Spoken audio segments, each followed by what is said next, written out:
here in terms of is the future has the future arrived?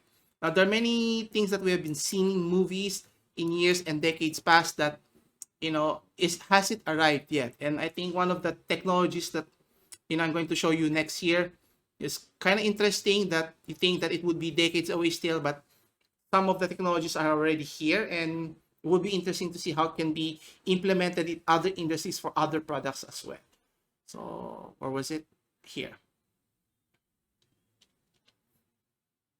So what I'm talking about is the floating holographic buttons to promise. Now, of all places, it's in Japan who's offering holographic buttons for for Japanese toilets here. Now, obviously, if you've been to Japan, they use a very highly advanced technology in terms of going to the bathroom and so forth.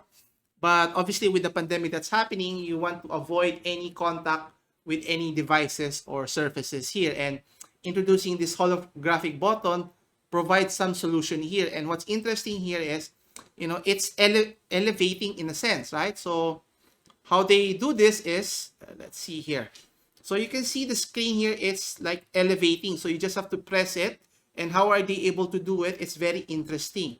And it would be interesting to apply this in other industries or other products as well. So you can just imagine a smartphone or maybe even a computer, your desktop is floating already. You don't have a physical keyboard anymore when you're typing or using your computers here.